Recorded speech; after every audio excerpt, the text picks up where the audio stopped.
അപ്പൊ welcome to our day 1 of Uthradappachi. ഇത് ഞാൻ എടുത്തതാ. ഞാൻ പറഞ്ഞു ഇനി അടുത്തത് സെപ്റ്റംബറിൽ തന്നാ മതി. അപ്പൊ എല്ലാരും ചോദിക്കും മെറ്റീരിയൽ എടുത്ത് എവിടെന്നാന്ന്. അതുകൊണ്ടാണ് ഇത്രയും തുണി എടുത്തു കൊടുക്കണം കേട്ടോ.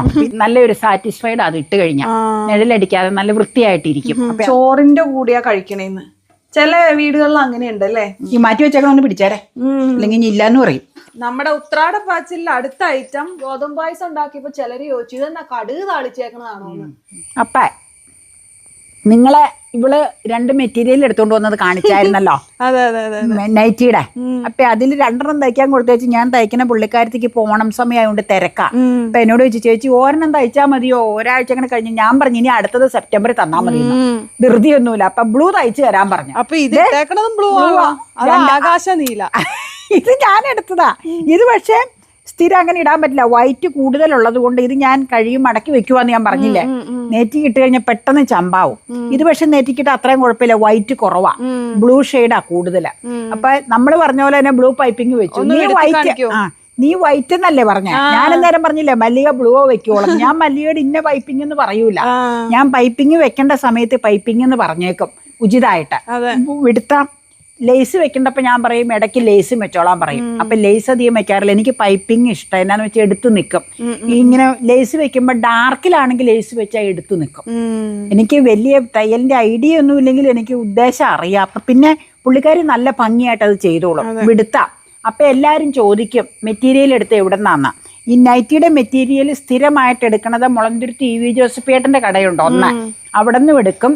പിന്നെ അവിടെ ചെല്ലുമ്പോൾ ചിലപ്പോൾ ഡാർക്ക് ഷെയ്ഡ് ആണെങ്കിൽ ഇങ്ങനത്തെ ഷെയ്ഡ് കിട്ടണമെങ്കിൽ വെട്ടുകാട്ടി പോയി നമ്മൾ എടുക്കാറുണ്ട് കേട്ടോ. ഇതൊക്കെ വെട്ടുകാട്ടിലെ മെറ്റീരിയലാണ്, വെട്ടുകാട്ടിൽ നിന്നാണ് ഇത് എടുത്തേക്കണം. ദേ 36 ഇഞ്ചാണെങ്കിൽ 3.5, 44 ഇഞ്ചാണെങ്കിൽ 3.25 എടുക്കും. അത് എപ്പോഴും പറയണതാട്ടോ, വീണ്ടും വീണ്ടും പറയണ പുതിയ ആൾക്കാർ ചോദിക്കാറുണ്ട്. അതിന്റെ കാരണം എന്നാന്ന് വെച്ചാൽ ഇങ്ങനത്തെ ചുരുക്ക, ഇതേ ഫ്രണ്ടിലെ ചുരുക്ക് കണ്ടോ നിറയാൻ, അതുപോലെ തന്നെ ബാക്കിലെ ചുരുക്ക് നോക്കാം നിറയാൻ. അതുകൂടാതെ പോക്കറ്റിന് ഇച്ചിരി മതി, ഇതേ പോക്കറ്റ്. പിന്നെ ദേ അടിയിലെ ലെങ്ത്, ഫ്രണ്ടിലെ ചുരുക്ക് ദേ ലെങ്ത് ഇത്ര ഇട്ട് കഴിഞ്ഞാൽ കോട്ടൺ ആയതുകൊണ്ട് ചുരുങ്ങും. ഇപ്പൊ ഇതൊക്കെ കഴുകി കഴിയുമ്പോൾ ചുരുങ്ങും, 1-2 കഴുകുമ്പോൾ അത് ചുരുങ്ങും. അതുകൊണ്ടാണ് ഇത്ര അങ്ങ് ഇട്ട് വെക്കണത്. ഈ നന്നായിട്ട് ചുരുക്കിടണമെങ്കിൽ തയ്ക്കുന്ന എല്ലാ ആൾക്കാർക്കും അറിയാലോ തുണി വേണോന്നുള്ളത്. അപ്പൊ അതുകൊണ്ടാണ് ഇത്രയും തുണി എടുത്തു കൊടുക്കണം കേട്ടോ. പിന്നെ അകത്ത് കഴുത്തിന്റെ ഇത്രയും ഭാഗം ഫ്രണ്ടിലും ബാക്കിലും അത് സ്ഥിരം പുള്ളിക്കാരി വെക്കുന്നതാണ്. അവര് തന്നെ തുണിയെടുത്ത് ഈ ലൈനിങ് പോലെ വെക്കും, അടിയിട്ടല്ല, കഴുത്ത് ഭാഗം ഫ്രണ്ടും ബാക്കും. അപ്പൊ ഇങ്ങനെ ഇവിടെ ഇച്ചിരി കട്ടിയായിട്ടിരിക്കും, നിഴലൊന്നും അടിക്കൂല. പിന്നെ നമുക്കൊരു നല്ലൊരു സാറ്റിസ്ഫൈഡ് അത് ഇട്ട് കഴിഞ്ഞാൽ നിഴലടിക്കാതെ നല്ല വൃത്തിയായിട്ടിരിക്കും. അപ്പൊ അതുകൊണ്ടാണ് ഇത് ഞാൻ ഇപ്പൊ പറഞ്ഞതെന്നാന്ന് വെച്ചാൽ, എൻ്റെ ഇവിടെ ഞങ്ങളുടെ സമീപത്തൊക്കെ ഒത്തിരി വീടുകളുണ്ട്. അപ്പൊ അവിടുത്തെ ഒരു പുള്ളിക്കാരി എന്നോട് നാളെ ചോദിച്ചായിരുന്നു. അപ്പൊ ഞാൻ അതിനോട് പറഞ്ഞായിരുന്നു നൈറ്റിയുടെ മെറ്റീരിയൽ മുളന്തുരുത്തി നമ്മുടെ കരട്ട് പോയി നോക്ക്, അവിടെ പറ്റിയതില്ലെങ്കിൽ എറണാകുളം പോകുമ്പോൾ വെട്ടുകാട്ടി കയറി ഇഷ്ടം പോലെ ഇവിടെ കാണാറുണ്ടെന്ന് ഞാൻ പറഞ്ഞു. അതിനും കോട്ടണ ഇഷ്ടം. പുള്ളിക്കാരി തന്നെ തയ്ക്കുന്ന ആളാട്ടോ. നമ്മുടെ ആ പുള്ളിക്കാരി എന്നോട് ചോദിച്ചായിരുന്നു. ഇത് ഞാൻ തന്നെയൊന്നും തയ്ക്കൂലെന്ന് നിങ്ങൾക്ക് അറിയാലോ. അപ്പൊ ഇത് ഒരെണ്ണം തയ്ച്ചു കിട്ടി, മറ്റേത് പിങ്ക് ഷെയ്ഡാ, നിങ്ങൾ കണ്ടതാ. അപ്പൊ നിങ്ങളെ കാണിച്ചതേ ഉള്ളൂ കേട്ടോ ഇതാ. അപ്പൊ welcome to our day 1 of Uthradappachi. അപ്പൊ ഓണത്തിന് തലേ ദിവസം എത്തി. അങ്ങനെ ഞങ്ങൾക്ക് ഒരുപാട് ഐറ്റംസ് ഞാൻ പറഞ്ഞില്ല ഉണ്ടാക്കലില്ല, കറി കിറ്റായിട്ട് വാങ്ങിക്കുക. കുറച്ച് വർഷങ്ങളായിട്ട് ഞങ്ങൾ അങ്ങനെയാ ചെയ്യണേ. എന്നാന്ന് വെച്ചാൽ ഓണസദ്യ ഉണ്ണുവായി കറികളെല്ലാം കിട്ടുകയും ചെയ്യും. പിന്നെ ഇൻസ്റ്റന്റ് പായസമാണ് തയ്യാറാക്കണേ. ഒന്ന് ഈസ്റ്റേണിന്റെ ഗോതമ്പ് അല്ലേ, ഗോതമ്പ് പ്രഥമൻ, അത് ഞങ്ങൾ ഓൾറെഡി ഉണ്ടാക്കി. പിന്നെ നമുക്ക് ഇൻസ്റ്റന്റിന്റെ പരിപ്പ് അല്ലേ, പരിപ്പ് എന്റെ വക ഒരു സ്പെഷ്യൽ അതുണ്ട്. അപ്പൊ അത് ഇൻസ്റ്റന്റ് അല്ല കേട്ടോ. അപ്പൊ ഒന്ന് ഡബിൾ ഹോൾസിന്റെയും ഒന്ന് ഈസ്റ്റേൺ അല്ലേ, ഈസ്റ്റേണും ആട്ടോ വാങ്ങിച്ചേക്കണത്. അപ്പൊ അത് നിങ്ങൾ കാണിക്കാം. വീഡിയോ ഒക്കെ എന്നാ വന്നേന്ന് എനിക്കറിയില്ല കേട്ടോ, വീഡിയോഗ്രാഫറുടെ പരിപാടിയാ. ഞാൻ ചെയ്യണ കാര്യങ്ങൾ പറഞ്ഞതേ ഉള്ളൂ കേട്ടോ. അപ്പൊ നിങ്ങളുടെയൊക്കെ വീട്ടിൽ ഉത്രാടപ്പാച്ചിലായ എന്തൊക്കെയാണ് പരിപാടികൾ? എല്ലാരും ഉണ്ടാക്കണടുത്ത് നല്ല തിരക്കായിരിക്കും, ഐറ്റംസ് ഉണ്ടാക്കണടുത്ത്. ഞാനിവിടെ ഉണ്ടാക്കണത് ഇത്രേ സാധനം ഉണ്ടാക്കണുള്ളൂ. പിന്നെ ചോറ് വെക്കും, പപ്പടവും കാച്ചും, അത്രേ ഉള്ളൂ. ബാക്കിയെല്ലാം കറികളെല്ലാം വരവാട്ടോ. ഓക്കെ, ഞങ്ങളിവിടെ ഇങ്ങനെ കുറച്ച് വർഷങ്ങളായിട്ട് നല്ലൊരു ഇതാ അവരുടെ കിറ്റ്. അപ്പൊ അവരുടെ അടുത്ത് നസ്തിരി എടുക്കുന്നത്. ഇവിടുന്ന് ഒരു 3-4 കിലോമീറ്റർ പോയാൽ മതി. അപ്പൊ അവിടെ പോയി ബുക്ക് ചെയ്തിട്ടുണ്ട് അവരെ. ഓക്കെ, ഇപ്പൊ എന്നാ ഉണ്ടായിക്കൊണ്ടിരിക്കണേ? ഇപ്പൊ തേങ്ങ വറക്കണം ഇതിന്, മത്തങ്ങ എരിശ്ശേരിക്കിടാ. എരിശ്ശേരി റെഡിയാ, നോക്കട്ടെ. അങ്ങ് നീങ്ങിയിരിക്കണ നിങ്ങളുടെ ഇട്ടട്ടപ്പടം എടുക്കാം. എരിശ്ശേരി റെഡി ആയിട്ടുണ്ട്. റെഡി ആയിട്ടുണ്ട്. നമ്മൾ മത്തങ്ങ എരിശ്ശേരി ഇടയ്ക്ക് ഇങ്ങനെ പിക്കിളിന്റെ കൂടെ ഒക്കെ കഴിക്കുമ്പോഴേ ചിലര് പറയും അവരിങ്ങനെ ഒറ്റയ്ക്ക് കഴിക്കാറില്ല, ചോറിന്റെ കൂടെയാ കഴിക്കണേന്ന്. ചില വീടുകളിൽ അങ്ങനെയുണ്ട് അല്ലേ? ഉണ്ട്. ഞങ്ങളുടെ തറവാട്ടിൽ അതല്ലേ ഇപ്പൊ ഉണ്ടാക്കി പറഞ്ഞു, രാജാച്ചന്റെ വീട്ടിൽ കഞ്ഞിയുടെ കൂടെ എരിശ്ശേരി എടുക്കും. പിന്നെ എന്തെങ്കിലും ചെറിയ ഒരു തൊടുകറി ഉണ്ടാവുള്ളൂ. എൻ്റെ വീട്ടില് ഒന്നും കറികൾ കൂട്ടാറില്ല. വൈകുന്നേരം ചായക്ക് കഴിക്കാനായിട്ടാ ഇത് വീട്ടില് ഗ്രാൻഡ് മദർ ഉണ്ടാക്കിക്കൊണ്ടിരുന്നത്. ഓരോ വീട്ടിലും ഒരേ രീതി. ഇവിടെ അമ്മച്ചിയും ഉച്ച കഴിഞ്ഞൊക്കെ ആട്ടോ ഉണ്ടാക്കാറ്, കാലത്തെ അങ്ങനെ ഉണ്ടാക്കാറില്ല. അതാണ് കാര്യം. അതാണ് കാര്യം. ഞാൻ ഇച്ചിരി കഴിക്കാൻ പോവാണ് മത്തങ്ങ എരിശ്ശേരി. ഇതില് ഇഷ്ടം പോലെ ഇരിപ്പുണ്ട്, കുറച്ചെടുത്ത് മാറ്റിയും വെച്ചിട്ടുണ്ട്. ഇത് അപ്പയ്ക്കുള്ളത് ചോറ്റുപാത്രത്തില്. ഞാൻ വിചാരിച്ചു മറ്റേതാ എനിക്കിന്ന്. അല്ല, അതിന് കുഴപ്പമുണ്ടോ? ഏത് വേണമെങ്കിലും എടുത്തു. ഈ മാറ്റി വെച്ചേക്കണം, ഒന്ന് പിടിച്ചേരെ, അല്ലെങ്കിൽ ഇനി ഇല്ലാന്ന് പറയും. ഇതാണ് മാറ്റി വെച്ചേക്കുന്നത്. ആവി പറക്കണം അല്ലേ? കപ്പയുടെ ഒരു കുറവുണ്ട്. അതുണ്ട്. കപ്പ വന്ന രുചി വ്യത്യാസം ഉണ്ട് കേട്ടോ. നാളെ ആ കപ്പയിട്ട് ഉണ്ടാക്കിയപ്പോഴാണ് എനിക്ക് അതിന്റെ രുചിയിലുള്ള വ്യത്യാസം മനസ്സിലായത്. അപ്പൊ അമ്മ ദേ വാർഡ്രോബൊക്കെ തുറന്ന് പരിശോധിക്കുകയാണ്. ഓണത്തിന് എടുക്കാൻ പറ്റിയ സാരി ആണോ നോക്കണേന്ന് എനിക്കറിയില്ല. പിന്നെ 1-2 ഫംഗ്ഷനൊക്കെ ഉണ്ടല്ലോ, അപ്പൊ അതിനൊക്കെ പറ്റിയ സാരികൾ തേക്കാനൊക്കെ ആയിട്ട് നോക്കാന്ന് എനിക്ക് തോന്നണേ. പലതും ഉണ്ടാ. കറുത്ത ബ്ലോക്ക് ഇത് എടുക്കാന്നോർത്താം, ഇത് എടുക്കാന്നോർത്താം. ഇത് അമ്മ ഉടുക്കാൻ എടുക്കണേ അല്ലേ? ഞാൻ പണ്ട് ഹാൻഡ്ലൂമിന്ന് മേടിച്ചതാണ്. അതെ, അന്ന് നല്ല വില കൊടുത്ത് മേടിച്ചതാ. നല്ല സാരി, നല്ല സാരിയാണ്. അത് ഉടുത്താലും നല്ല ഭംഗിയാ. പള്ളിയിൽ പോകുമ്പോ അമ്മ ഇത് ഉടുക്കാനാണ് പ്ലാൻ. നാളെ നമുക്ക് ഫോട്ടോഷൂട്ട് ചെയ്യുമ്പോൾ ഇത് ഉടുക്കാം കേട്ടോ. സംശയം ഇതെന്നാന്ന് വെച്ച് തളർന്ന് കിടക്കും. മറ്റേത് എടുക്കാൻ ഡിസൈനുള്ള ബ്ലാക്ക്. മഴ എപ്പോഴാണ് വേണേ, വെയിൽ എപ്പോഴാണ് ഉദിക്കുന്നത്, ഇതൊന്നും ഇപ്പോൾ പ്രഡിക്റ്റ് ചെയ്യാൻ പറ്റാത്തൊരവസ്ഥയാണ് അല്ലേ. ചിലപ്പോൾ രാവിലെ മഴയായിരിക്കും, ഉച്ച കഴിഞ്ഞ് വെയിലാവും. അപ്പം ഇന്ന് മഴയുള്ളൊരു ദിവസമാണ്. അപ്പം അതുകൊണ്ട് മഴ കുറച്ച് പൊടിയൊക്കെ സ്റ്റെപ്പിലോട്ട് കൊണ്ടുവന്നിട്ടുണ്ട്. അപ്പം അതൊക്കെ ഒന്ന് കളയാണ്. ഇവിടെയൊക്കെ അതിൻ്റെ കുത്തനുണ്ട്. ഇത് കണ്ടോ? ഇതാണ് ഈ ചെടികൾ എന്നത്. ഇത് കണ്ടോ ഈ സൈഡിൽ? എന്നാന്നറിയില്ല. അതെല്ലാം ഒരു മണ്ണിട്ട് ഫില്ല് ചെയ്തത് അവിടെ ഇഷ്ടിക. ശരിയാ കേട്ടോ. അത് പോകുന്നത്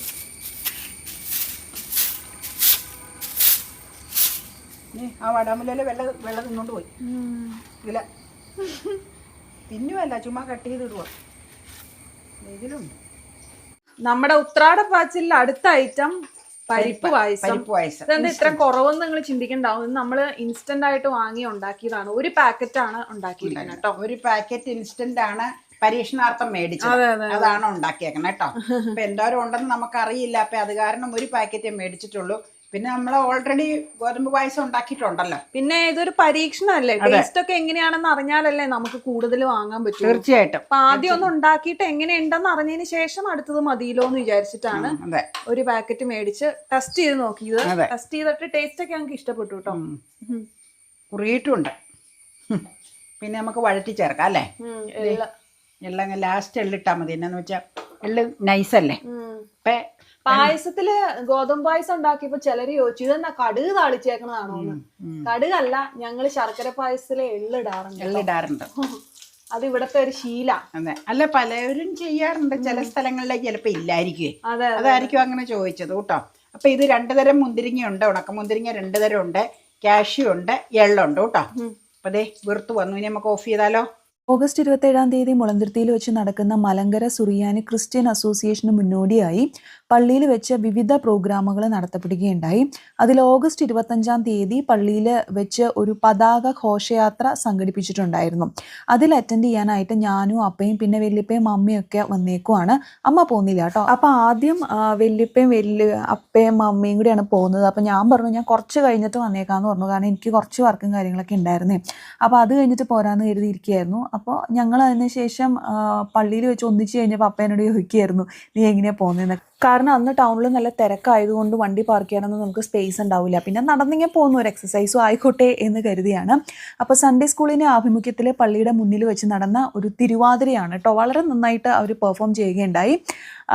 നല്ല രസമായിരുന്നു കേട്ടോ. അവരുടെ കോസ്റ്റ്യൂംസും കാര്യങ്ങളൊക്കെ നന്നായിരുന്നു. അതുപോലെ തന്നെ നല്ല സ്റ്റെപ്സും പ്രസൻറ്റേഷനും ഒക്കെ വളരെ നന്നായിരുന്നു കേട്ടോ.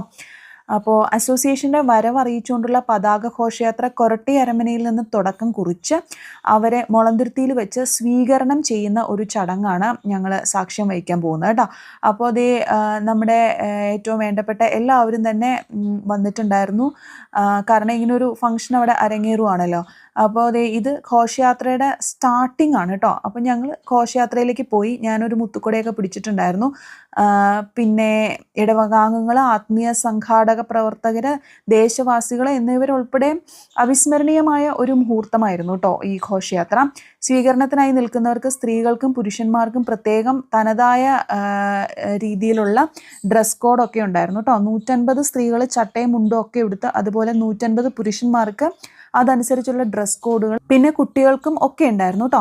അപ്പോഴേക്ക് കിട്ടിയ മേൽമുണ്ട് അതിൻ്റെ ഭാഗമായിട്ടാണ് അസോസിയേഷൻ്റെ വരവറിയിച്ചുകൊണ്ടുള്ള പതാക ഘോഷയാത്ര കൊരട്ടി അരമനയിൽ നിന്ന് തുടക്കം കുറിച്ച് അവരെ മുളന്തുരുത്തിയിൽ വെച്ച് സ്വീകരണം ചെയ്ത് ആനയിക്കുന്ന ഒരു ഫംഗ്ഷനാണ് ഇപ്പോൾ നടന്നുകൊണ്ടിരിക്കുന്നത് കേട്ടോ.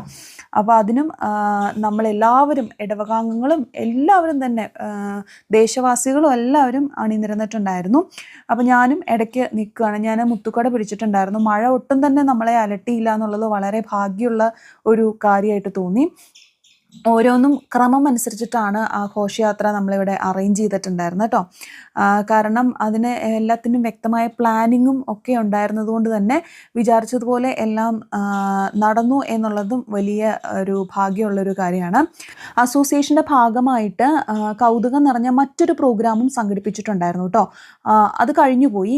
150 വർഷങ്ങൾക്ക് മുൻപ് നമ്മുടെയൊക്കെ പൂർവികരുടെ ജീവിത രീതിയുടെ ഭാഗമായ പഴമയുള്ള നാടൻ വിഭവങ്ങൾ നിറഞ്ഞ ഒരു ഭക്ഷ്യമേള സംഘടിപ്പിച്ചിട്ടുണ്ടായിരുന്നു. അതിൽ ഓലപ്പുരയിൽ തീർത്ത അടുക്കള, പഴയ കാലഘട്ടത്തിൽ വീടുകളിൽ ഉപയോഗിച്ചിരുന്ന ഉപകരണങ്ങൾ തുടങ്ങിയ ഒരുപാട് പഴമയുള്ള വസ്തുക്കളുടെ ഒരു പ്രദർശനവും ഒക്കെ സംഘടിപ്പിച്ചിട്ടുണ്ടായിരുന്നു കേട്ടോ. അതെനിക്ക് വീഡിയോ എടുക്കാൻ സാധിച്ചില്ല എന്നുള്ളതൊരു വിഷമമുള്ളൊരു കാര്യമായിരുന്നു. ഇത് അസോസിയേഷൻ്റെ പതാക മുളന്തുരുത്തി പള്ളിമുറ്റത്തുള്ള കൊടിമരത്തിൽ ഉയരുന്ന കാഴ്ചയാണിത്. വളരെ ബ്ലെസ്ഡ് ആയിട്ടുള്ള ഒരു മൊമെൻ്റ് ആയിരുന്നു കേട്ടോ അത്. അപ്പോൾ നല്ല തിരക്കായിരുന്നു. അപ്പോൾ എങ്കിലും അത് ഒരു പ്രോപ്പർലി മാനേജ്ഡ് ആയതുകൊണ്ട് നമുക്ക് വലിയ രീതിയിലുള്ള കൺജഷൻ നമുക്കങ്ങനെ പ്രത്യേകമായിട്ടൊന്നും ഫീൽ ചെയ്യുന്നുണ്ടായിരുന്നില്ല കേട്ടോ. നമ്മളെല്ലാവരും അതിൽ ലയിച്ച് ഇരിക്കുകയായിരുന്നു. പിന്നെ അതേ പള്ളിക്കകത്ത്, അതിനൊക്കെ ശേഷം പള്ളിക്കകത്തേക്ക് നമ്മൾ കടന്നു കഴിഞ്ഞപ്പോൾ ഈ ഒരു ഇലുമിനേഷൻ അതെനിക്ക് ആ ഒരു ലൈറ്റിംഗ് സെറ്റപ്പ് എനിക്ക് ഒത്തിരി ഇഷ്ടമായി. അപ്പോൾ ഞാൻ ചുമ്മാ എടുത്തതാണ്. നമ്മുടെ പൂത്തുമ്പിയെ പോലെ ഫീൽ ചെയ്യിപ്പിച്ചു. അപ്പോൾ ആ മേൽമുണ്ട് ഇതുവരെയും എടുത്തിട്ടില്ല. അപ്പോഴേക്കും അത് ഇഷ്ടപ്പെട്ടു എന്ന് തോന്നുന്നുണ്ട്. അതാന്ന് തോന്നുന്നുണ്ട്. അത് നമുക്ക് നമ്മുടെ പ്രാർത്ഥനാ യോഗത്തിൻ്റെ, അതായത് പ്രാർത്ഥനാ ഗ്രൂപ്പിൻ്റെ ഭാഗമായിട്ട് കിട്ടിയതാണ്. നമ്മുടെ ഫാമിലിയിലെ എല്ലാ പ്രിയപ്പെട്ടവരും തന്നെ ആ ഒരു പ്രോഗ്രാം അറ്റൻഡ് ചെയ്യാനായിട്ട് വന്നിട്ടുണ്ടായിരുന്നു കേട്ടോ. ബാബുപ്പച്ചന്, സാലിയമ്മച്ചി, ഷീലാൻ്റെ എല്ലാവരും ഉണ്ടായിരുന്നു.